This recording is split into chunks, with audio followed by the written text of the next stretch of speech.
आप सभी का अभिवादन करता हूं। सभी का स्वागत है। तो कर्मफल व्यवस्था में कुछ बिंदुओं को आज मैं आपके सामने रखने का प्रयास करता हूं। आज को आपकी ओर से कोई प्रश्न तो नहीं है, लेकिन कुछ बिंदु हैं जो मैं आपके सामने रख रहा हूं। तो जो हम अभी तक देखते आए हैं उसमें हमने कर्मों का फल जाति, आयु और भोग इस रूप में स्वीकार किया, जो कि योग दर्शन में कहा गया है। जाति, आयु और भोग। जाति, आयु और भोग, ये तीन चीजें हम हमारे कर्माशय के फल के रूप में देखते हैं। अब इसमें ये जाति, आयु, भोग, उसमें जाति तो हमारे को जन्म के समय ही मिल जाती है। जिस जन्म में जो शरीर है वो मिल गया, वो जीवन भर परिवर्तित नहीं होता, उसको बाद में नहीं मिलता, प्रारंभ में ही हो जाती है। अब बात है आयु और भोग की। तो आयु भी उस शरीर की जैसी होती है या हमारे जैसे कर्म होते हैं परमात्मा की ओर से, तो कुछ निर्धारित हो जाती है। लेकिन हमारे जीवन के अनुसार हम जैसा अच्छा या बुरा जीवन जीते हैं उसके अनुसार आयु घट या बढ़ भी जाती है। ये विषय भी मैं आपके सामने पहले रख चुका हूं। तीसरा बिंदु है भोग का, अर्थात जो हमारे को साधन उपलब्ध होते हैं वो भोग के रूप में कहलाते हैं। अब प्रश्न उसमें ये है, बिंदु विचार का ये है कि वो भी परमात्मा जन्म के प्रारंभ में ही निर्धारित कर देता है अथवा जीवन में भी मिलते रहते हैं, बीच बीच में मिलते रहते हैं। सामान्यतया ये माना जाता है कि जब जब भी हमारे को मिल रहे हैं तो बीच में भी मिल सकते हैं, कभी भी कर्मों का फल मिलता है, जीवन भर कर्मों का फल मिलता रहता है। तो हमें जीवन भर जो कुछ मिलता है वो सब हमारे कर्मों का फल है। जितना भी सुख दुख मिलता है वो हमारे पूर्वकृत कर्मों का फल है। वो हमारे को किसी भी माध्यम से मिल रहा हो वो हमारे ही कर्मों का फल है। ये जो एक दृष्टि है, इस बिंदु पर मैं पहले चर्चा कर चुका हूं। लेकिन जो ऐसा मानते हैं कि सुख दुख जो कुछ भी हमारे जीवन में अच्छा बुरा जो कुछ भी घट रहा है वो हमारे ही कर्मों का फल है, तो वैदिक सिद्धांत की दृष्टि से तो ये उचित नहीं है। किंतु जो इस तरह से सोचते हैं वो तो ये मानते ही हैं कि हाँ, जीवन भर हमारे को सुख दुख मिलते रहते हैं, कर्मों का फल मिलता रहता है। उनके लिए ये प्रश्न नहीं है, वो इस प्रश्न को, उनको आवश्यकता ही नहीं लगेगी, उनको ये प्रश्न ही नहीं उठेगा। प्रश्न कब उठता है? जब हम ये स्वीकार करते हैं कि हमें जीवन में जो सुख दुख मिलते हैं वो सब हमारे कर्मों के फल नहीं होते। दूसरों के द्वारा भी कर्म की स्वतंत्रता के कारण से न्याय या अन्याय पूर्वक हमें सुख दुख प्राप्त होते हैं या साधन प्राप्त होते हैं, हमारे से छीन भी लिए जाते हैं और दिए भी जाते हैं। तो दूसरों के द्वारा भी हमें कर्म निरपेक्ष ऐसे कुछ ना कुछ मिलता रहता है। सुख दुख, अच्छे साधन, बुरे साधन, हानि लाभ, ये सब हमारे को मिलते रहते हैं। और वो जो दूसरे अपनी कर्म की स्वतंत्रता से हमें ये देते हैं वो हमारे कर्म का फल नहीं होता, उनके द्वारा किया गया हमारे प्रति या तो उपकार है या अपकार है, वो होगा।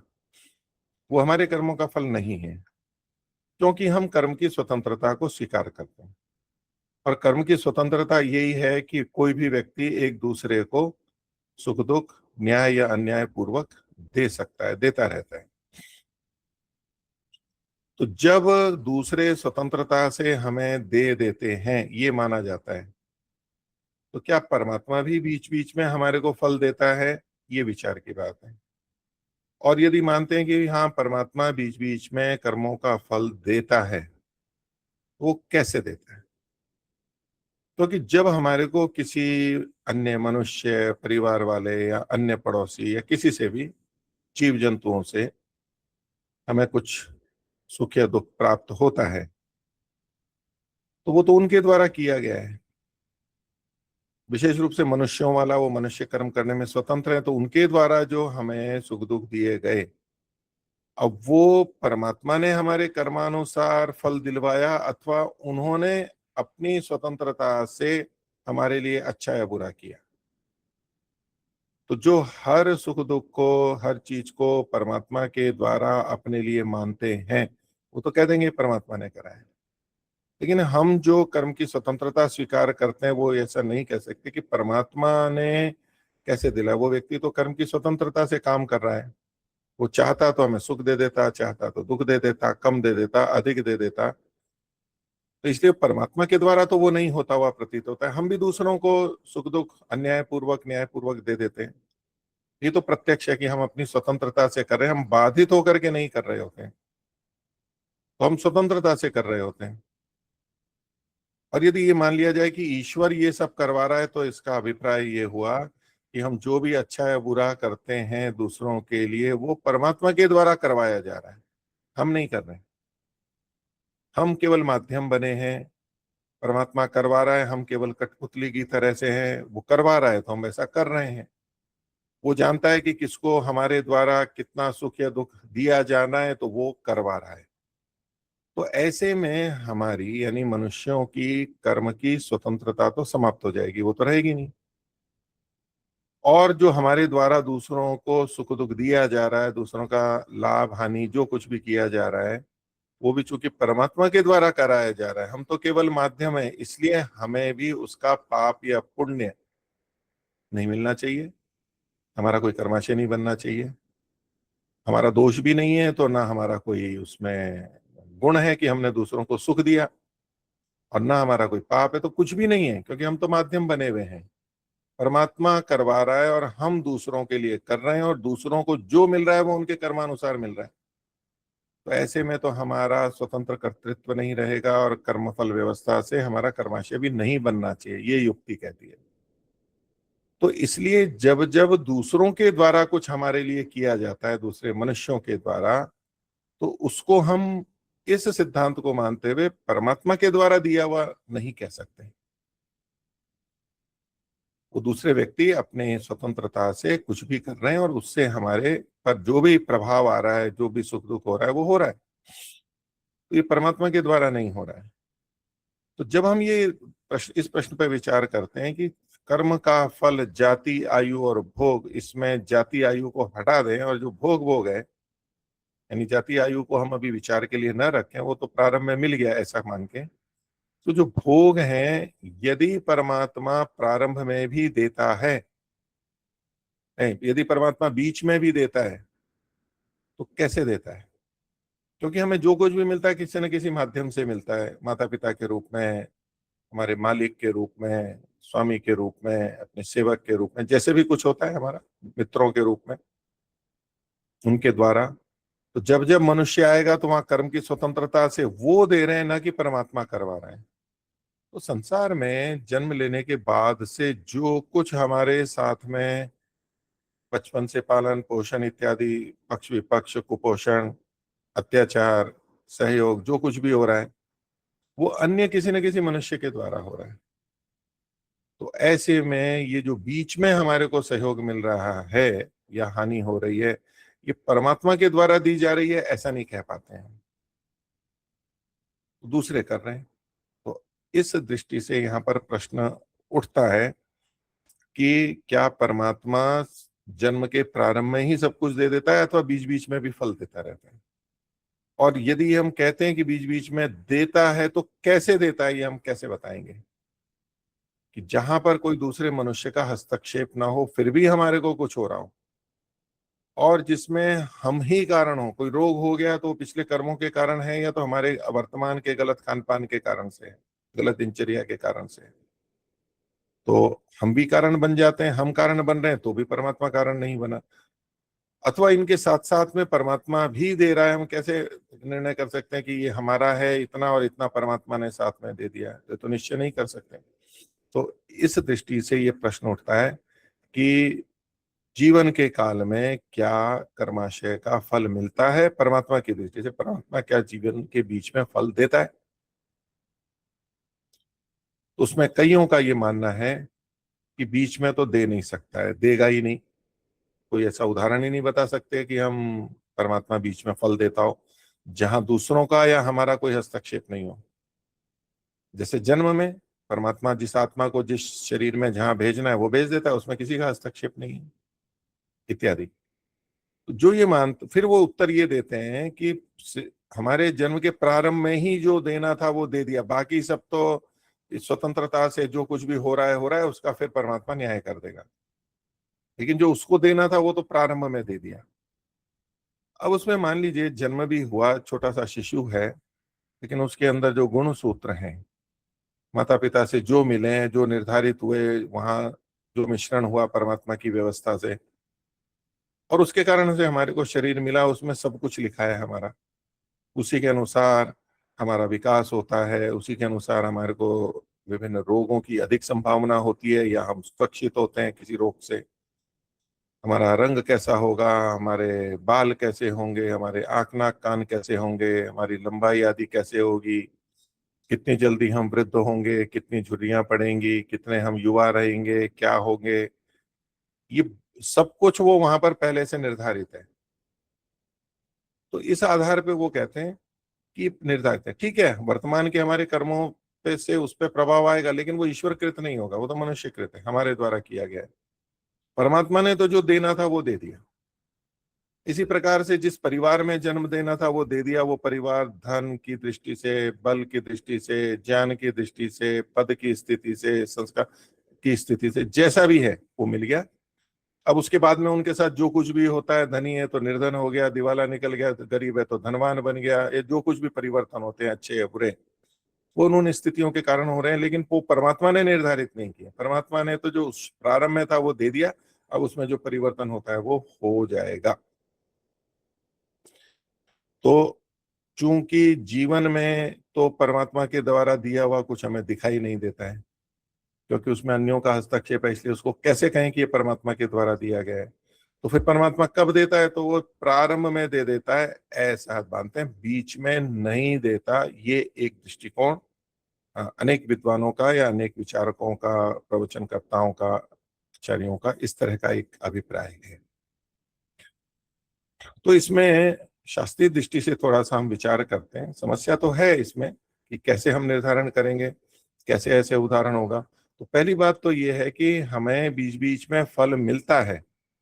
जीवों के कर्म की स्वतंत्रता, मनुष्य के कर्म की स्वतंत्रता को मानते हुए भी हमें ये मानना होगा कि बीच बीच में मिलता है। उसके लिए योग दर्शन में, व्यास भाष्य में, जहां ये कर्मफल व्यवस्था है, जाति आयु भोग की बात कही गई है, तो कर्मों का जो फल मिलता है, जो मैंने आपको पहले भी योग दर्शन के अनुसार आपके सामने रखा था कि दृष्ट जन्म वेदनी और अदृष्ट जन्म वेदनी। जिस जन्म में हमने कर्म किए उसी में फल मिलना, और अ, अगले जन्मों में मिलना, दोनों तरह से होते हैं। तो अभी भी जो हम कर्म करते हैं, सीधे सीधे कुछ मिलता है वो तो सामने से मिल जाता है, लेकिन कर्माशय बनता है तो वो कर्माशय बनने के बाद में हमें फल मिलता है या नहीं मिलता है, और पिछले जन्मों के कर्मों का फल अभी बीच में मिलता है या नहीं मिलता है। तो ये जो पिछले जन्मों के कर्मों का फल अब मिलता है, जिसको कि अदृष्ट जन्म वेदनीय कर्म कहते हैं, अर्थात जो हमारे कर्माशय में जा चुका है, वो संचित कर्म है, उसमें से जो फल मिलता है वह, तो उसकी गतियां बताई गई हैं। तो अदृष्ट जन्म वेदनीय जो फल मिलता है, अर्थात पिछले कर्मों का फल जो अब मिलता है, उसको दो भाग में बांटा गया। एक है नियत विपाकी, दूसरा है अनियत विपाकी। इसका कुछ वर्णन मैं पीछे कर चुका हूं, लेकिन वर्तमान प्रसंग में जो समाधान है उसके लिए मैं ये पीछे से लेके आया हूं इसको, ताकि पृष्ठभूमि आपको स्पष्ट रहे और जो नए हैं उनको पता लग सके। तो नियत विपाकी और अनियत विपाकी, ये दो शब्दों का प्रयोग कर रहा हूं मैं। नियत विपाकी का मतलब है जिनका फल निश्चित हो गया है, इसको हम कहते हैं प्रारब्ध कर्म। संचित में से कुछ कर्म अलग हो करके जो हमें इस जन्म को, आयु को, भोग को दे रहे हैं, संचित अपना पीछे अलग रखा हुआ है, उसमें से कुछ भाग जिसको कि प्रारब्ध कहते हैं, जो कि निर्धारित हो चुका है कि अब इन कर्मों का फल इस शरीर में मिलेगा, इनको कहते हैं नियत विपाकी, निश्चित है। लेकिन जो वो संचित कर्माशय है, उसमें से भी हमारे को बीच बीच में आकर के फल देते रहते हैं, नहीं देते रहते हैं, तो योग दर्शन व्यास भाष्यकार का कहना है कि वो मिलते रहते हैं। उस संचित में से भी बीच बीच में से आते हैं, जिनका कि पहले से निश्चय नहीं है कि ये कब मिलेगा, कभी भी मिलता है। उसकी 3 गतियां बताई और उसका नाम दिया अनियत विपाकी, अदृष्ट जन्म वेदनीय अनियत विपाकी कर्म। तो जो निश्चित है उनका तो मिल ही रहा है। अब बीच बीच में आकर के जो अनियत विपाकी हैं, वो अनियत विपाकी बीच बीच में कैसे आएंगे? तो वर्तमान के जीवन में जिस प्रारब्ध के अनुसार, जिस नियत विपाकी के अनुसार हमें शरीर आदि प्राप्त हुए हैं, उनके रहते रहते उनके बीच बीच में आएंगे, वो अनियत विपाकी है। इसका मतलब ये निकलेगा कि बीच बीच में भी हमारे को कर्माशय से फल मिलते रहते हैं। कैसे मिलते हैं, क्या मिलते हैं, ये समझना और आगे की बात है, लेकिन हमें मिलते रहते हैं ये व्यास भाष्य से पता लगता है। तो उसमें जो अदृष्ट जन्म वेदनीय अनियत विपाकी हैं, उनकी भी 3 गतियां मानी गई हैं। उनसे उनकी जो पीछे वाले हैं हमारे संचित कर्म, उनके 3 प्रकार की स्थितियां हो सकती हैं। तो उसमें एक तो कहा कि प्रधान कर्मणि आवाप गमनम। जो प्रधान कर्म है यानी जो प्रारब्ध है, मुख्य कर्म जिसका फल हमें मिल रहा है, उसके साथ साथ उसका आवाप गमन होता है। उसको बीच में डुबकी लगा करके साथ में मिल जाता है, घुल मिल करके उसी के साथ बीच में कहीं से आ जाता है। तो हमारे पुण्य कर्म का, किसी विशेष पुण्य कर्म का फल अभी चल रहा है, उसी के बीच बीच में संचित कर्माशय में से भी जो अनियत विपाकी कर्म है, वो बीच बीच में से जुड़ भी जाते हैं। सुख भी बीच में आ जाएगा तो दुख भी बीच में आ सकता है। ये है जो मुख्य प्रधान कर्म, जो कि प्रारब्ध वाला है, नियत विपाकी है, उसके साथ साथ अनियत विपाकी बीच बीच में आते रहते हैं। 3 गतियों में से ये का प्रधान कर्मणि आवाप गमनम, वो इसकी पुष्टि करता है। जो मैं बिंदु कह रहा था कि बीच बीच में भी हमारे को फल आते रहते हैं परमात्मा की ओर से जीवन में। बाकी जो 2 भाग हैं वहां पर, यानी कुल 3 गतियां कही थी। एक तो उसमें एक था कि नियत विपाक जो प्रधान कर्म है, उनसे अभिभूत होकर के चिरम अवस्थानम, देर तक वो पड़े रहेंगे। अर्थात अभी हमें मनुष्य जन्म मिला है, तो इससे संबंधित जो प्रारब्ध था वो नियत विपाकी था, निश्चित हो गया कि अब ये मिलेगा। और वो इतना प्रबल है कि अब हमें और दूसरे शरीरों के फल नहीं मिल सकते। जो कि हमारे कर्माशय में हैं, जो हमारे पाप कर्माशय हैं, वो अभी नहीं मिल सकते। हमें वृक्ष का जन्म मिलने के कोई कर्माशय हैं, वो भी नहीं दे सकते। वो दबे हुए रहेंगे जब तक इसका फल चल रहा है। तो ये जो नियत विपाकी प्रधान कर्म है, उसके कारण से वो दबे रहेंगे, वो अनियत विपाकी है। तो एक है दबे रहना, और दूसरा था इन प्रधान कर्मों के, नियत विपाकी के बीच बीच में आकर के फल देना। ये दूसरी बात भी स्वीकार की है। वो कैसे निर्धारण होता है, ये तो ईश्वर ही जान सकते हैं। और एक तीसरी गति गई है कृतस्य अविपक्वस्य विनाशः। जो पीछे किए गए कर्म है, संचित कर्म है, लेकिन उनका फल नहीं मिला है अभी हमारे को, तो भी उनका विनाश हो जाना यानी समाप्त हो जाना। ये विशेष स्थिति है जब हमारी अविद्या दूर हो जाती है, बहुत ऊंचे योगी बन जाते हैं, अब कर्म फल भोगने की आवश्यकता नहीं होती है, तो वो बिना फल दिए ही नाश हो जाते हैं। तो जो अनियत विपाकी अदृष्ट जन्म वेदनीय अनियत विपाकी कर्माशय है, उसमें पहला है कृतस्य अविपक्वस्य विनाश, जो किया है उसका बिना फल भोग किए समाप्त होना। इस विषय को मैं आगे लूंगा। और दूसरा है प्रधान कर्मों के साथ साथ फल दे देना। और तीसरा है प्रधान कर्म जो नियत विपाकी हैं, उनके कारण से दबे हुए रह जाना, देर तक दबे रहना। जब उनका समय आएगा, जो दबे हुए हैं उनका जब समय आएगा, तब वो फल दे देंगे। तो इन 3 गतियों में से जो ये दूसरी वाली गति थी, प्रधान कर्म में आवापगमन, इसको मैं प्रमाण के रूप में आपके सामने रख रहा हूं कि ऋषि के इस वचन से, महर्षि वेद व्यास जी के इस वचन से हम इस निष्कर्ष पर पहुंच सकते हैं कि बीच बीच में भी फल तो आते हैं। अब बात है कि ये हमारे द्वारा तो हो नहीं सकते, यानी मनुष्यों के माध्यम से हो तो हम कह नहीं सकते परमात्मा के द्वारा है। तो वो कैसे आ सकते हैं, उसकी जो एक संभावना है या कुछ संभावनाएं कही जा सकती हैं। तो जहाँ की परमात्मा से निरपेक्ष, मनुष्यों से निरपेक्ष जो हमें फल मिलते हैं, एक तो परमात्मा अंतर्यामी है, और अंदर हमारे अंतःकरण में, अंदर की चीजों में सात्विक राजसिक तामसिक स्थिति, सत्वर स्तंभ जो 3 कण हैं, उनकी स्थितियों में वो परिवर्तन कर सकता है, उसके नियंत्रण में है। और उसके अनुसार से वो हमारे साधनों की गुणवत्ता को बढ़ा भी सकता है और घटा भी सकता है। और हमारे साधनों की गुणवत्ता को बढ़ाएगा तो पुण्य कर्मों का फल की स्थितियां बन जाएंगी, हमारे को सफलताएं मिलेंगी। और दूसरे गुणों के कारण यदि क्षमताएं कम कर देता है तो हमारे फलों की संभावनाएं कम हो जाएंगी। जैसे कि यदि हमारे पुण्य कर्म का बीच में और फल मिलना है तो उसने हमारे अंतःकरण की मन में सात्विक स्थिति, सत्व गुण को उभार दिया। सत्वर स्तंभ जितने हैं उतने हैं, लेकिन उनका उभरना और घटना, दबना, उभरना और दबना, उद्भव और अनुद्भव, प्रकट होना अप्रकट होना, प्रकाशित होना दब जाना, ऐसे होता रहता है। तो यदि उसने सात्विक कणों को, सात्विक सत्व गुण को उसने बढ़ा दिया हमारे, तो उस सात्विक स्थिति में हमारी बुद्धि बहुत अच्छा काम करेगी, हमारे विचार बहुत अच्छे होंगे, बहुत जल्दी हम निर्णय ले लेंगे, बहुत जल्दी समझ लेंगे और उचित निर्णय ले लेंगे। सूक्ष्म बातों को भी, हानिकर चीजों को हम जल्दी से पकड़ लेंगे और सही बातों को जल्दी से पकड़ लेंगे, तो हमारे निर्णय अच्छे होते जाएंगे।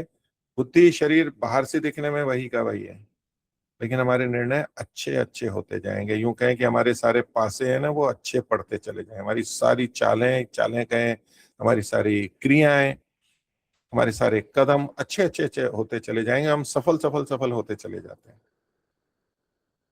तो ये जो हमारे साथ अचानक होता है, तो इस रूप में परमात्मा कर सकता है। सात्विकता, राजसिकता होगी तो चंचलता आएगी, निर्णय देरी से होगा, बहुत विचार विमर्श होता रहेगा, निर्णय नहीं कर पाएंगे, अस्थिर रहेंगे, टिके नहीं रहेंगे। कभी ये निर्णय लिया, फिर छोड़ दिया, फिर बीच में ही फिर दूसरा ले लिया, नहीं ये ठीक नहीं है, फिर तीसरा ले लिया। और ये जो चंचलता होगी, राजसिक स्थिति बनेगी, जो कि हमारे अपने ही कर्मानुसार परमात्मा की व्यवस्था से हो रही हैं, उसके कारण से ये हमारी प्रगति में बाधक भी बन सकता है यदि अति चंचलता हो। उचित रूप में रजोगुण है जो कि सक्रियता के है, तो सक्रियता तो हमारे लिए लाभदायक होगी, लेकिन अति मात्रा में जो चंचल स्थिति बनेगी वो हमारे लिए हानिकारक हो जाएगी।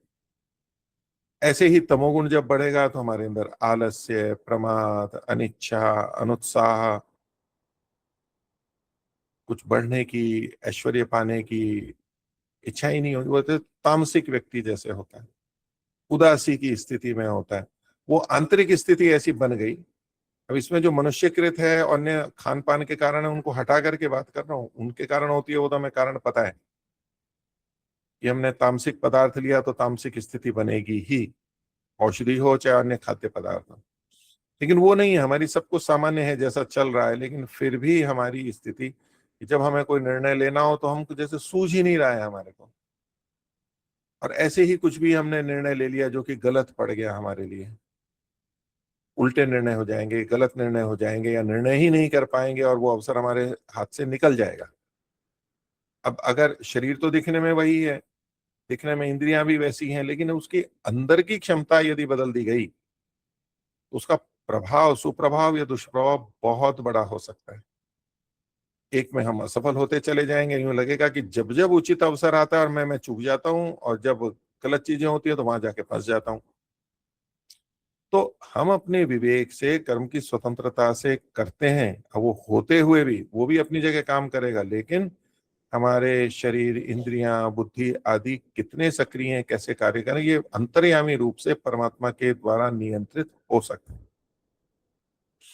दूसरी बात, जो हमारे संस्कार हैं, मन के अंदर जो संस्कार हैं, तो कर्म के फलों का भोग होने में, जैसे कर्माशय से हमारा फल का भोग होता है, तो उनके साथ साथ संस्कारों का भी होना आवश्यक है।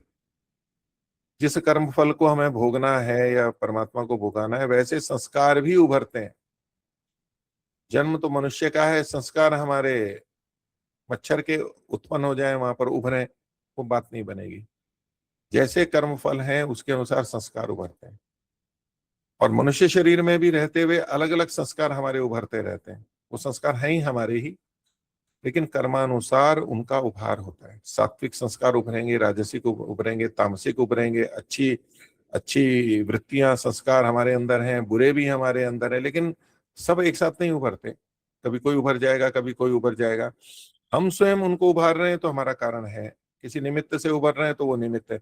लेकिन ये सब न रहते हुए भी हमारे अच्छे और बुरे संस्कार जो उभरते हैं वो हमारे कर्माशय के कारण से बीच बीच में उभरते हैं, और उस इनके माध्यम से हमारे जन्म में, जीवन में भी हमें कर्मों का फल मिलता रह सकता है। अब इसमें किसी दूसरे का हस्तक्षेप नहीं है और ये परमात्मा की व्यवस्था से हो सकते हैं। तो मैंने जो एक प्रश्न अभी उठाया था कि परमात्मा के द्वारा जो फल हमें प्राप्त होते हैं वो जन्म के प्रारंभ में ही जो मिलने हैं सब मिल जाते हैं अथवा बीच बीच में भी मिलते हैं। तो उसका विचार करने पे यही होता है कि बीच बीच में भी मिल सकते हैं। अब जो बीच बीच में मिलते हैं वो अन्य मनुष्यों द्वारा मिलते हैं ये नहीं कह सकते हम, क्योंकि वो कर्म में स्वतंत्र है और परमात्मा दिलवा रहा है तो उनकी स्वतंत्रता में बाधा आएगी। इसलिए उनको हम परमात्मा के द्वारा दिया हुआ नहीं कह सकते, वो तो उन्होंने न्याय अन्याय जो किया हमारे साथ कर लिया। तो उनसे निरपेक्ष उनके बिना भी परमात्मा के द्वारा बीच में फल हो सकते हैं। तो आज का एक बिंदु तो ये मैंने आपके सामने रखा है। इससे संबंधित प्रश्न होंगे आपके आएंगे तो मैं फिर उसका आगे समाधान करूंगा। ये बिंदु मैंने बहुत कई बार से पहले से लिख के रखा हुआ था, पिछले 4-5 बार से, लेकिन कुछ ना कुछ दूसरे विषय आते रहे तो ये विषय छूटता रहा। तो जो पीछे के हैं उनमें से कुछ जो बचे हुए थे वो मैं ले रहा हूं और आगे तो जो नए हैं उनको लेते हैं। दूसरा एक बिंदु था कि हम जो कर्म करते हैं तो 3 माध्यमों से करते हैं, शरीर से, वाणी से, मन से। तो कर्म 3 प्रकार के होते हैं, शारीरिक, वाचनिक, मानसिक, ये वर्णन है। तो कर्मों के प्रकार तो उस दृष्टि से ठीक है कि किस साधन से कर रहे हैं, लेकिन इसमें एक प्रश्न आता है कि मन से जो हम कर्म करते हैं क्या उनका भी फल मिलता है? एक है कि शरीर से जो हमने कर्म किए उनसे उनका फल मिलेगा, अच्छा है बुरा। जो भी हमने दूसरों के लिए अच्छा किया तो अच्छा, बुरा किया तो बुरा। वाणी से भी हम दूसरे का अच्छा और बुरा कर सकते हैं तो वो भी हमें पता लगता है। लेकिन क्या मानसिक रूप से जब हम किसी दूसरे के प्रति बुरा भाव लाते हैं या सद्भाव लाते हैं, क्या उसका भी हमारा कर्माशय बनता है या मानसिक कर्मों का भी कर्माशय बनता है? ये एक विचार का विचार है इसमें। इसलिए इसमें दोनों दृष्टियां हैं। कुछ कहते हैं कि नहीं, मानसिक कर्मों का भी फल होता है। तो जब हमें पुण्य अपुण्य कर्माशय कैसे बनता है इसका बिंदु हम जब सोचते हैं, तो जब ये मानते हैं कि हम दूसरों के लिए जब हित करते हैं तो हमारा पुण्य बनता है। अगर हमारे कर्म से दूसरों का कोई हित नहीं हो रहा है, कोई हानि भी नहीं हो रही है, बस हमारे लिए कुछ है, तो उससे कोई पुण्य कर्माशय नहीं होगा। हम व्यक्तिगत रूप से व्यायाम कर रहे हैं तो उसका फल हमारे को मिल जाएगा, मतलब जो शरीर में परिणाम प्रभाव आएगा, बलवत्ता या जो कुछ भी होना है वो हो जाएगा हमारे। उससे हमने तो किसी दूसरे का उपकार नहीं किया है अभी। वो तो शरीर अच्छा बना फिर उपकार करेंगे, वो नया कर्म होगा। लेकिन व्यायाम है, स्नान है, अपने नित्य के कर्म है, उनको करने से दूसरों का ना तो हम कोई उपकार कर रहे हैं ना अपकार कर रहे हैं, तो उनका भी कर्माशय नहीं बनता है। शारीरिक कर्मों का भी तो कर्माशय कब बनता है? जब हम दूसरे का उपकार करते हैं या अपकार करते हैं। तो शरीर से उपकार अपकार कर सकते हैं तो शरीर हो गया, वाणी से भी उपकार अपकार कर सकते हैं, लेकिन मन से हम दूसरे का उपकार अपकार नहीं करेंगे। वो तो हमारे अंदर है, मन में। हमने दूसरे के लिए अच्छी भावना की, इतने मात्र से उसका भला तो नहीं हो जाने वाला है। वैसे तो हम बोलते हैं, उससे भी सीधे सीधे नहीं होता, लेकिन बोलने का अपना प्रभाव होता है, इसलिए मान लेते हैं कि हमने उत्साहित कर दिया दूसरे को या हतोत्साहित किया। लेकिन जब हम मन में विचार कर रहे हैं दूसरे के हित के लिए या अहित के लिए, ऐसी स्थिति में हम कितना भी हित सोच लें दूसरे का, ये स्वस्थ हो जाए, ये उन्नत हो जाए, ये धनवान हो जाए, ये विद्वान हो जाए, ये ऊंचे पद पे चला जाए, कितना भी सोच लें मन में, हमारे उस सोचने से दूसरे की तो स्थिति में कोई अंतर नहीं आएगा। ऐसे ही हम कितना भी बुरा सोच लें दूसरे के लिए, इसका ये हो जाए, इसका ये हो जाए, बुरा सोचते भी रहते हैं, हमारे केवल विचार से उसका बुरा नहीं हो जाता है। तो जब हमारे सोचने से, अच्छा या बुरा सोचने से दूसरे का हित या अहित हो ही नहीं रहा है, तो उससे पाप पुण्य कर्माशय कैसे बनेगा? पाप पुण्य कर्माशय कब बनेगा? जब हम दूसरे का हित करते हैं या अहित करते हैं। तो ये जो तीसरा बिंदु है कि कर्म शारीरिक, वाचनिक और मानसिक होते हैं, तो जो मानसिक कर्म है उनका कर्माशय बनता है या नहीं बनता है? उनका फल हमारे को मिलता है या नहीं मिलता है? तो जब सामान्यतः सोचते हैं कि जी कर्म 3 प्रकार के होते हैं, तो मन से भी कर्म होते हैं, तो मन के कर्मों का भी फल होना चाहिए पाप पुण्य की दृष्टि से, कर्माशय बनने की दृष्टि से। तो इससे संबंधित बहुत से विद्वानों का यही मानना है कि हाँ, मानसिक कर्म भी होते हैं तो कर्म तो होते हैं, लेकिन वो कहते हैं कर्म से, उन मानसिक कर्मों से कर्माशय भी बनता है। तो दृष्टि भेद है, अलग अलग विचार हो सकते हैं। मैं इसको ऐसा समझ पाया हूं कि मानसिक कर्मों का फल, पाप या पुण्य हमारे को नहीं मिलता है, उसका कोई कर्माशय नहीं बनता है। और इसकी पुष्टि के लिए कुछ प्रमाण भी हम देख सकते हैं, क्योंकि सामान्यतया ये होता है कि भाई ऐसे मानसिक कर्मों से ऐसा शरीर मिलता है, ऐसे मानसिक कर्मों से ऐसा शरीर मिलता है, ये वर्णन में मिलते हैं, मनुस्मृति के वचन मिलते हैं, श्लोक मिलते हैं, और सत्यार्थ प्रकाश में भी उनका उल्लेख किया गया है। तो जो हम मानसिक कर्म करते हैं उसका प्रभाव तो हमारे पे आएगा, अब वो किसी भी रूप में आएगा, लेकिन कर्माशय बनता है नहीं बनता, ये बात है। तो यहाँ वो बिंदु ध्यान रखना है जो कि पीछे आपके सामने रखा ही जा चुका है, कि हम कोई भी कर्म करते हैं तो उससे केवल पाप पुण्य बनते हैं इतना नहीं, उससे हमारे संस्कार भी बनते हैं, अच्छे और बुरे संस्कार भी बनते हैं, वासना रूप संस्कार बनते हैं, छाप पड़ती है हमारे चित्त के ऊपर। कर्माशय अलग बात है और ये छाप पड़ना अलग बात है, दोनों चीजें होती हैं। और कुछ कर्म ऐसे हो सकते हैं जिसमें कर्माशय तो नहीं बना लेकिन छाप पड़ रही है, और कुछ कर्म ऐसे होते हैं जिसमें कर्माशय तो बन गया लेकिन छाप कुछ भी नहीं पड़ी। वो अपवाद स्वरूप छोड़ दीजिए, लेकिन अधिकांश कर्मों में कर्माशय और छाप दोनों चीजें होती रहती हैं। तो जब ये कहा जाएगा कि मानसिक कर्मों का फल होता है या नहीं होता है, तो कर्माशय, पाप पुण्य कर्माशय की दृष्टि से तो नहीं होगा, ऐसा मैं कह रहा हूं। लेकिन वासना रूप संस्कार की दृष्टि से तो होगा, क्योंकि जो जो भी हम मन में विचार करेंगे उसका संस्कार तो हमारे अंदर पड़ेगा। दूसरे के ऊपर सुप्रभाव दुष्प्रभाव नहीं आ रहा हो तो भी हमारे ऊपर तो उसका प्रभाव पड़ रहा है। और वो संस्कार हमारे जैसे जैसे विचार हैं वो चलते चलते जब हमारे विचार बढ़ते जाते हैं, तो फिर आगे जाकर के हम वैसा बोलने लग जाएंगे या वैसा करने लग जाएंगे, उन रास्तों पे चलने लग जाएंगे, अच्छे या बुरे, उस रूप में आएगा। फिर वो तो वहां जब कर्म होंगे तब पाप पुण्य कर्माशय बन जाएंगे। तो जो मानसिक कर्म है उनसे संस्कार तो बनते हैं, और उन संस्कारों का भी हमारे कर्माशय के फल देने में सहयोग होता है, जो कि मैं अभी पीछे भी कह रहा था कि विपाक के अनुरूप संस्कार भी उभरते हैं।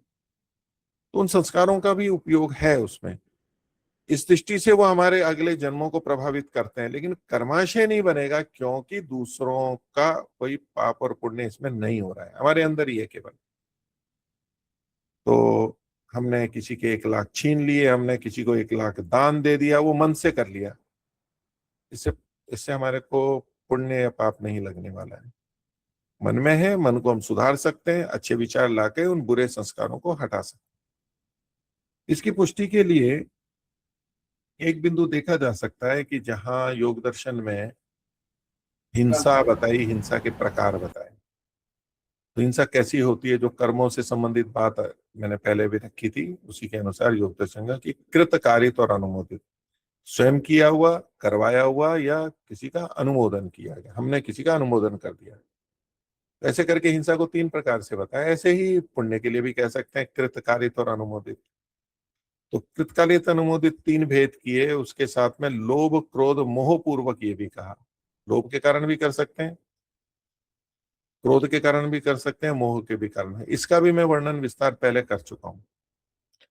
अब बात यह है कि ये कर्मों के हिंसा के भेद बता रहे थे, ये किया फिर ये मृदु मध्य अधिमात्र, कम ज्यादा अधिक, ये 3 प्रकार हो गए। तो पहले 3 गए, कृतकालित अनुमोदित, फिर लोभ क्रोध मोह पूर्वक, तो 3 3 या 9 प्रकार के हो गए, मिश्रण करके कर दिया। फिर इनको 3 प्रकार से बांटा तो 9 3 27 हो गए। और मृदु मध्य अधिक उसमें भी न्यून अधिक, न्यूनता कम और अधिक जोड़ करके फिर 3 3 प्रकार किए, तो 27 को 3 से गुणा करते हैं तो कितने बन जाएंगे, 81 बन जाएंगे। तो इसलिए कहा जाता है 81 प्रकार की हिंसा। ये चीजें आपने कईयों के प्रवचनों में सुनी होगी। ये जो 81 संख्या आती है वो इस प्रकार से आती है, कृत कारित अनुमोदित, लोभ क्रोध मोह पूर्वक, और मृदु मध्य अधिमात्र, और उसमें भी 3 3 भाग कर दिया आगे। तो ऐसे ये 3 3 के 4 जोड़े बने, 3 3 9, 9 3 27 और 27 3 81, ऐसे वो 81 संख्या बनाई जाती है।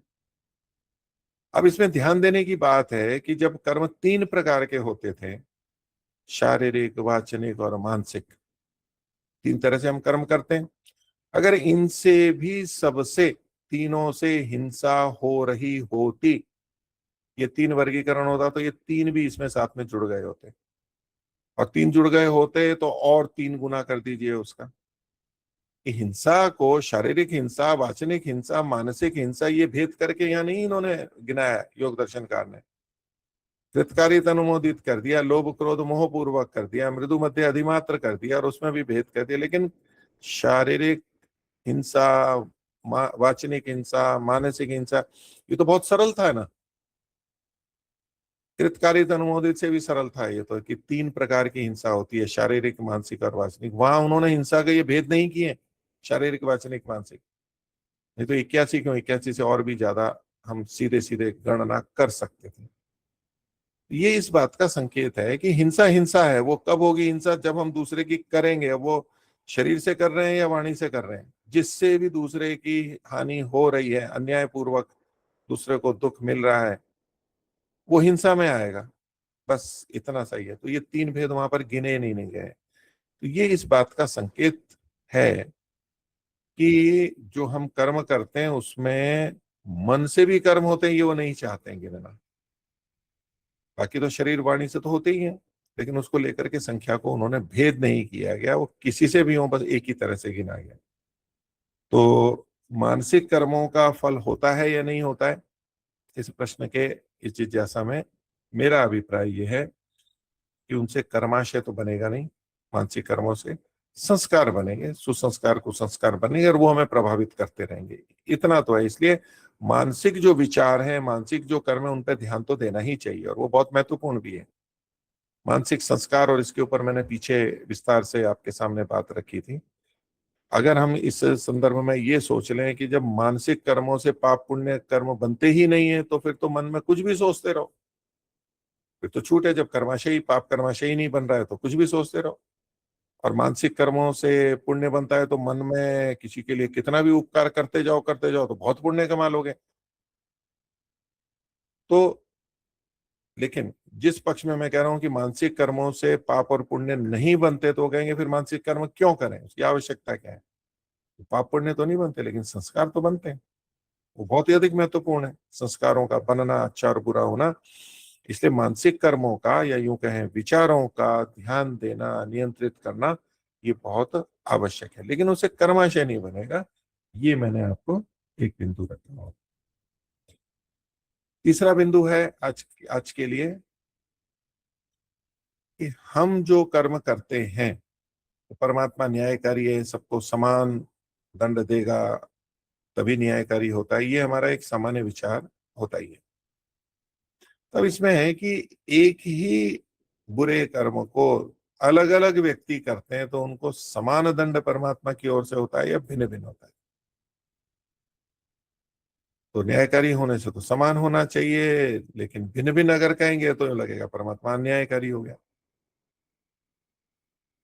लेकिन ऋषियों के जो हमारे को संकेत मिलते हैं, और वो वेदानुकूल चूंकि दंड व्यवस्था को बताते हैं, इसलिए हम ये अनुमान कर सकते हैं कि परमात्मा की भी दंड व्यवस्था इसी शैली में हो। तो उसका उत्तर ये आता है कि परमात्मा के द्वारा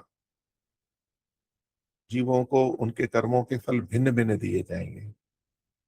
उसका पहला भेद यह है कि ज्ञानी और अज्ञानी, इसको दूसरे शब्दों में हम कह देते हैं, ज्ञानी मतलब तो जो जानने वाला है, वो उस काम को, किसी गलत कार्य को करे। एक अनजान व्यक्ति बुरे कर्म को करता है, वो करे, तो दोनों में अंतर आएगा ही नहीं आएगा फल का।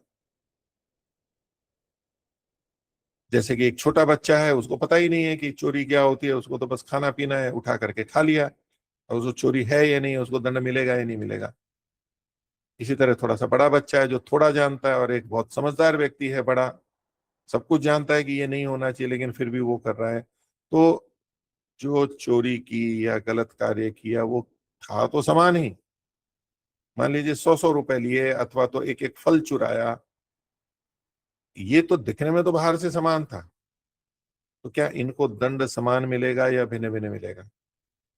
तो जो पहली दृष्टि है कि परमात्मा जैसा कर्म है वैसा फल मिलेगा, और सबको समान फल देता है, इसलिए परमात्मा न्यायकारी है, पक्षपात रहित समान देता है, अगर ऐसा मानते हुए सोचेंगे तो तीनों को दंड बराबर मिलेगा।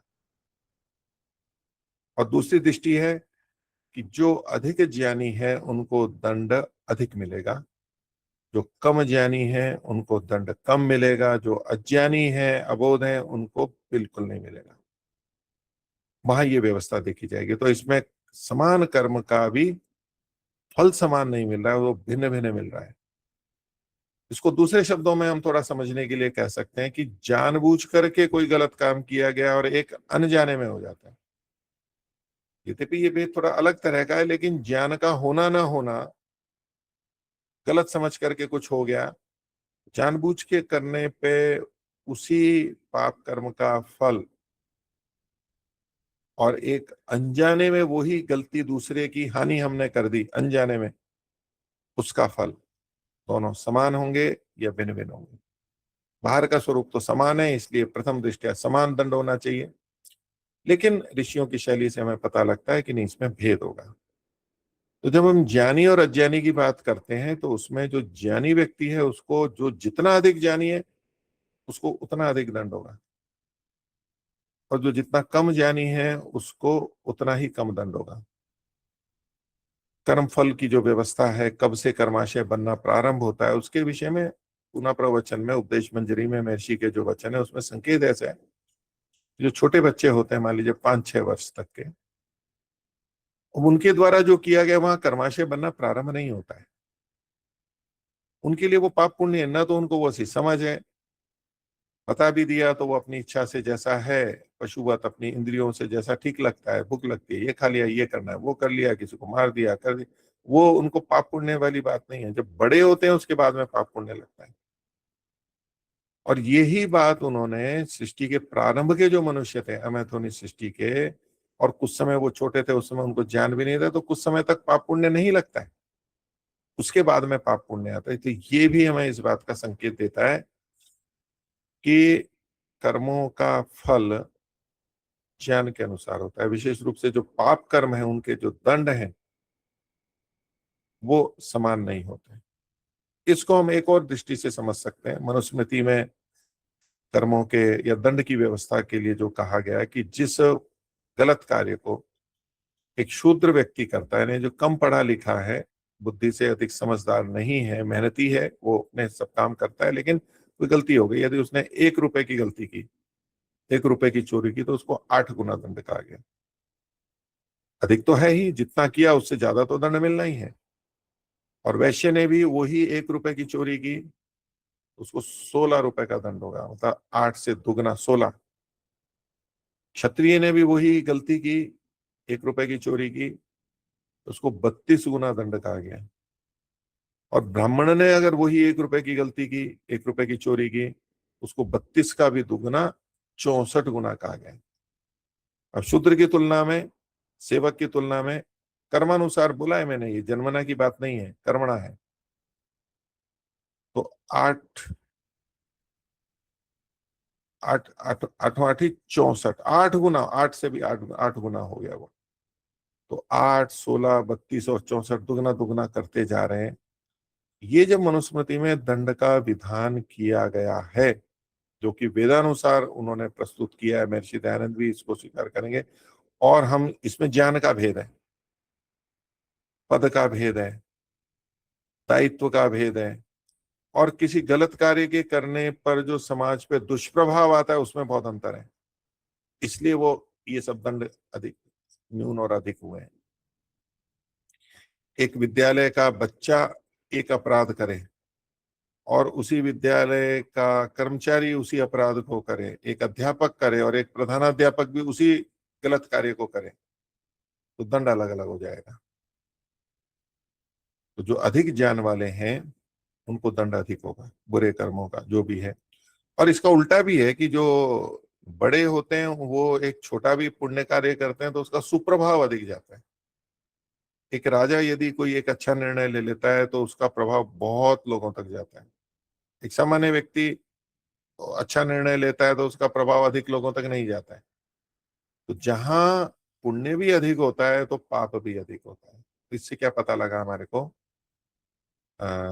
कि परमात्मा की तरफ से जो कर्मों का फल मिलता है वो समान वाला नहीं है असमान। लेकिन वो असमान वाला जो आजकल अन्याय हो जाता है, दीन दुखी दुर्बल निर्धन उनको तो दंड अधिक मिल जाता है, और जो बड़े हैं वो बच के भाग जाते हैं, छूट जाते हैं, रिश्वत दे लेते हैं, पद का प्रयोग करवा लेते हैं, प्रभाव का प्रयोग कर लेते हैं। वो जो असमानता है वो तो अन्याय पूर्वक है। उससे अच्छा तो सबको बराबर मिले, वो भी अधिक न्याय है, बहुत अच्छी बात है वो भी। लोग इसके लिए तरसते हैं कि सबको समान दंड होना चाहिए, ऐसी व्यवस्था होनी चाहिए, उसके लिए लड़ते हैं, तो संघर्ष करते हैं, होना चाहिए, मांग करते हैं। लेकिन परमात्मा की ओर से असमान है वो कैसा? ये ऐसा असमान है, ये न्याय है, ये असमान होते हुए भी न्याय है। तो जो जितना अधिक पढ़ लिया है, समझ लिया है, आयु हो गई है, अनुभव हो गया है, उनको तो बहुत ध्यान रखने की बात है। छोटे बच्चे गलती कर देते हैं, हो जाती है, ठीक है। युवावस्था में भी लड़कपन में कुछ बातें हो जाती हैं, लेकिन जैसे जैसे हम परिपक्व होते हैं, समझदार होते हैं, बड़े होते हैं, ऊंचे पद प्रतिष्ठा पे जाते हैं, तो हमारा दायित्व उतना ही अधिक होता है, और इसलिए हमें बहुत सावधान रहने की आवश्यकता है। इसमें हो सकता है, देखो, ज्ञान की वृद्धि हमारे लिए हानिकारक हो रही है। हानिकारक हो गई ना, कि हमने ज्यादा ज्ञान किया, ज्ञानी हो गए, तो हमारा हम गलत काम करेंगे तो हमारे को अधिक दंड मिल रहा है। तो इसको ये सोच करके नहीं देखा जाता है कि फिर तो ज्ञान प्राप्त करना गलत हो गया है, तो हम सबसे बचें पुस्तकों से, प्रवचनों से, ताकि अज्ञानी रहे तो हमको कम दंड मिलेगा। ऐसा नहीं, क्योंकि जो अज्ञान अवस्था में हम बहुत अधिक गलत कार्य करेंगे और अपनी हानि उठाते रहेंगे, कर्माशय जितना भी बने हम अपनी हानि उठाते रहेंगे। ज्ञानी व्यक्ति, समझदार व्यक्ति, उसको भले ही दंड अधिक मिल रहा है, लेकिन जानकारी के कारण से वो अपने को बहुत बचाते हुए चलेगा और बहुत अधिक उन्नति कर सकता है। एक गाड़ी को अनजान व्यक्ति चलाने वाला है और उसको ने कहीं टक्कर मार दी, उसको दंड कम मिला, लेकिन उस अज्ञानी व्यक्ति को, जो वाहन चलाना नहीं जानता है, वो न जाने कितनी गलतियां खुद करेगा, वाहन का नाश करेगा, औरों का करेगा, वो बहुत गलती है। एक जानकार व्यक्ति है तो वाहन को बहुत अच्छे से चलाएगा, ढंग से चलाएगा, लाभ भी उठाएगा। हाँ, गलती करेगा तो दंड अधिक मिलेगा उसको। इसलिए ज्ञान, इससे ज्ञान प्राप्त ना करें ऐसा नहीं सोचना है। ज्ञान तो प्राप्त करना ही है हमारे को, उसके बहुत लाभ है। सावधानी ये रखनी है कि हम दूसरों के समान अपने को ना समझ लें कि ठीक है, उसने ये थोड़ा सा गलत किया, मैं भी थोड़ा सा ये गलत कर लेता हूं तो मेरे को भी उतना ही दंड मिलेगा। नहीं, हमारे को कई गुना अधिक मिलेगा। और मनुस्मृति में जो इसमें व्यवस्था दी गई है कि जो मंत्री, राजा, उनको तो 600, 700, 800 गुना दंड कहा गया है। तो तीसरा बिंदु आज का मैंने आपके सामने ये रखा है कि हमारे ज्ञान के अनुसार कर्मों का फल होता है, हम सबको समान रूप से नहीं ले सकते।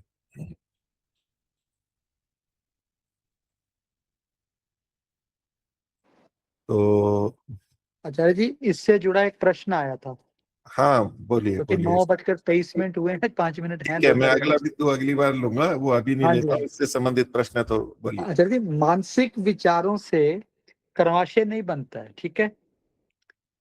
अकेले विचारों से, मन से, जो आपने कहा, मन से कर्म जो हम कर रहे हैं, लेकिन संस्कार बन रहे हैं।